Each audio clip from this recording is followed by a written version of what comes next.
اللہ الرحمن الرحیم الحمد للہ وحدہ والصلاة والسلام علی من لا نبی بعدہ اما بعد اللہم صلی علی سیدنا و مولانا محمد وعلی آلہ و اصحاب سیدنا و مولانا محمد وبارک وسلم صلاۃ و سلام علیک یا سیدی یا رسول اللہ۔ معزز و محترم سامعین و ناظرین، السلام علیکم ورحمۃ اللہ وبرکاتہ۔ آج جس عنوان پر ہم گفتگو کریں گے وہ حضرت سیدہ رقیہ بنت رسول اللہ صلی اللہ تعالی علیہ وسلم ہے۔ حضور اکرم صلی اللہ تعالی علیہ وسلم کی 4 صاحبزادیاں تھیں، 4 صاحبزادیاں یعنی 4 بیٹیاں۔ ان میں سے دوسرے نمبر پر یعنی حضرت سیدہ زینب سلام اللہ علیہا کے بعد حضرت سیدہ رقیہ رضی اللہ تعالی عنہا ہیں۔ رسول اکرم صلی اللہ تعالی علیہ وسلم کو اپنی تمام اولاد میں بیٹیوں سے بہت زیادہ محبت تھی، اور حضرت سیدہ رقیہ رضی اللہ تعالی عنہا چونکہ دوسرے نمبر پر تھی حضرت سیدہ زینب سلام اللہ علیہا کے بعد بیٹیوں میں، تو حضور صلی اللہ علیہ وسلم بیعت محبت بھی کرتے تھے حضرت سیدہ رقیہ رضی اللہ تعالی عنہا سے۔ حضرت سیدہ رقیہ رضی اللہ تعالی عنہا حضرت سیدہ خدیجۃ الکبریٰ رضی اللہ تعالی عنہا کے ہی بطن سے پیدا ہوئیں، اور جب حضرت سیدہ رقیہ رضی اللہ تعالی عنہا کی ولادت ہوئی اس وقت نبی مکرم صلی اللہ تعالی علیہ وسلم کی جو عمر مبارک تھی وہ تقریباً 33 برس تھی، یعنی 33 ایئرز۔ اس کا معنی یہ ہوا کہ اعلان نبوت سے 7 برس پہلے، 7 سال پہلے حضرت سیدہ رقیہ رضی اللہ تعالی عنہا پیدا ہوئیں۔ ایک بات سامعین و ناظرین بڑی غور طلب ہے کہ اللہ سبحانہ و تعالی نے اپنے حبیب صلی اللہ تعالی علیہ وسلم کو 4 بیٹیاں عطا فرمائیں۔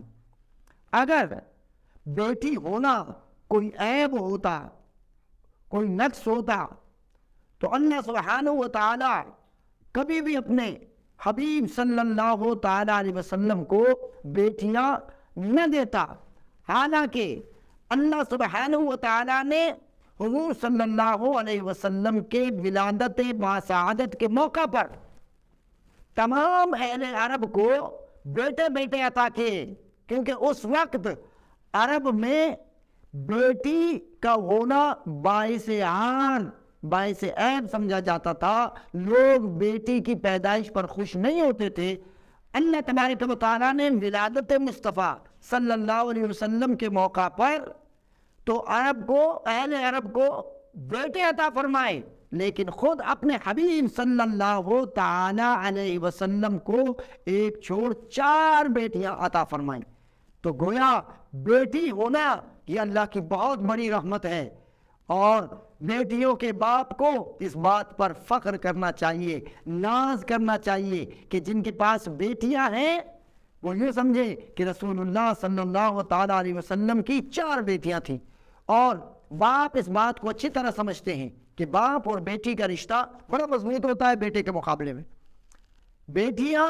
اپنے باپ کی لاڈلی بھی ہوتی ہیں، اور بیٹیاں اپنے باپ کی خدمت بھی بہت اچھی طریقے سے کرتی ہیں، کیونکہ انہیں اپنے باپ کا، اپنے والد کا گھر چھوڑ کر پیا دیس سدھارنا ہوتا ہے، اپنے شوہر کے گھر جانا ہوتا ہے، اپنے سسرال میں جانا ہوتا ہے۔ تو عرض یہ کر رہا تھا کہ حضرت سیدہ رقیہ رضی اللہ تعالی عنہا حضور صلی اللہ علیہ وسلم کے دوسرے نمبر کی بیٹی تھی، حضرت سیدہ زینب رضی اللہ تعالی عنہا کے بعد۔ اور اسی زمن میں ایک اور بات بھی عرض کر دوں کہ رسول اکرم صلی اللہ تعالی علیہ وسلم نے فرمایا کہ جس کی 2 بیٹیاں ہوئیں اور اس باپ نے اپنے بیٹیوں کی اچھی تربیت کی، اچھی پرورش کی، انہیں پالا پوسا بڑا کیا اور ان کو بیاہ دیا، ان کی شادی کر دی، تو جنت میں وہ ایسے میرے ساتھ ہوگا، یا رسول اللہ صلی اللہ علیہ وسلم نے جیسے فرمایا اس طرح 2 انگلیوں کا اشارہ کر کے، یعنی اتنی قربت ہوگی بیٹیوں کے باپ اور میرے درمیان۔ یہ رسول اکرم صلی اللہ تعالی علیہ وسلم کا ارشاد پاک ہے۔ حضرت سیدہ رقیہ رضی اللہ تعالی عنہا کا انتساب نکاح، یعنی نکاح کی نسبت پہلے ابو لہب جو حضور اکرم صلی اللہ تعالی علیہ وسلم کا چچا تھا، اس کے بیٹے عتبہ سے ان کے نکاح کی نسبت طے ہو گئی۔ جب حضور اکرم صلی اللہ تعالی علیہ وسلم نے اعلان نبوت فرمایا اور ابو لہب نے رسول پاک صلی اللہ تعالی علیہ وسلم کی بے ادبی گستاخی کی، اور ابو لہب کی بیوی ام جمیل نے بھی بے ادبی گستاخی کی، اور اس بے ادبی گستاخی کی پاداش میں اللہ سبحانہ و تعالی نے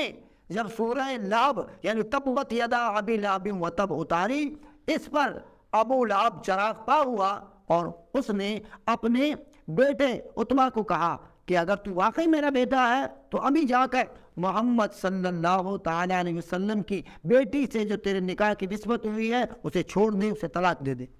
رسول اکرم صلی اللہ تعالی علیہ وسلم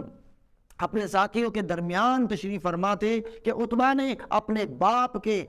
اس چڑھائے میں آ کر حضور اکرم صلی اللہ تعالی علیہ وسلم کے سامنے آ کر کہا کہ میں تمہاری بیٹی سے اپنا رشتہ ختم کرتا ہوں، میں اسے طلاق دیتا ہوں۔ اس بات کا قلق رسول اللہ صلی اللہ تعالی علیہ وسلم کو ہوا، لیکن اللہ تبارک و تعالی نے واضح طور پر ارشاد فرمایا ہے کہ انما یرید اللہ لیذھب عنکم الرجس اہل البیت ویطہرکم تطہیرا،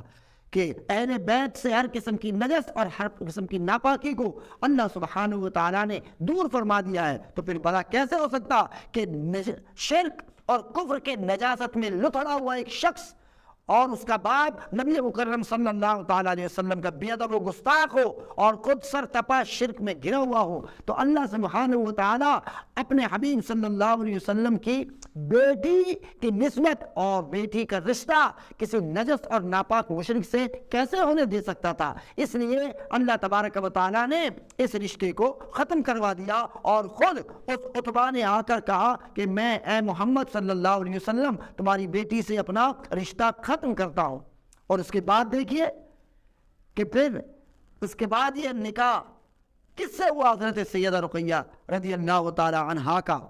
پھر حضرت سیدنا عثمان غنی رضی اللہ تعالی عنہ سے حضور اکرم صلی اللہ تعالی علیہ وسلم نے حضرت سیدہ رقیہ کا نکاح فرمایا، اور حضور صلی اللہ علیہ وسلم نے فرمایا کہ اللہ تبارک و تعالی نے مجھے اس بات کا حکم دیا کہ میں اپنی بیٹی کا نکاح عثمان بن عفان رضی اللہ تعالیٰ عنہ سے کر دوں۔ گویا اللہ کے حکم پر حضرت سیدہ رقیہ رضی اللہ تعالی عنہا کا نکاح حضرت عثمان غنی رضی اللہ تعالی عنہ سے ہوا، اور اللہ تبارک و تعالی خود اس رشتے کو خود فرمانا چاہتا تھا، اس لیے رسول اللہ صلی اللہ تعالیٰ علیہ وسلم کو یہ حکم دیا۔ تو اس سے حضرت عثمان غنی رضی اللہ تعالیٰ عنہ کے مقام و مرتبے کا بھی پتہ چلتا ہے۔ اور یہ حضرت سیدہ رقیہ رضی اللہ تعالیٰ عنہ انتہائی حسین و جمیل تھیں، اور وہاں مکہ مکرمہ میں عرب میں آپ کے حسن کے بڑے چرچے تھے۔ اور جب حضرت سیدنا عثمان غنی رضی اللہ تعالیٰ عنہ سے سیدہ رقیہ رضی اللہ تعالی عنہا کا نکاح ہوا، تو ایک مرتبہ رسول اکرم صلی اللہ تعالی علیہ وسلم نے حضرت اسامہ بن زید رضی اللہ تعالی عنہ کو بھیجا اور کچھ کھانا دیا،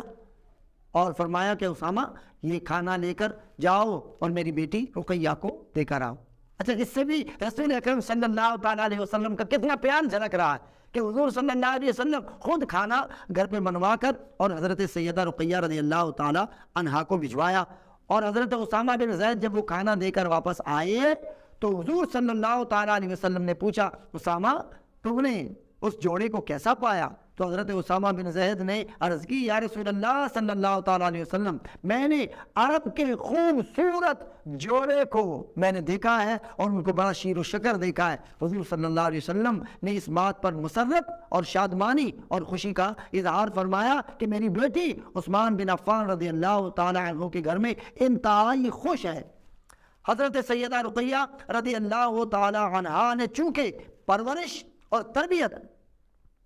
حضور صلی اللہ علیہ وسلم کے گھر میں اور حضرت سیدہ خدیجہ الکبریٰ رضی اللہ تعالی عنہا اور خود نبی مکرم صلی اللہ علیہ وسلم کے زیر سایہ رہ کر یہ تربیت پائی، اسی لیے حضرت سیدہ رقیہ رضی اللہ تعالی عنہا اپنے شوہر کی فرما بردار رہیں اور انتہائی خدمت کرتی رہیں۔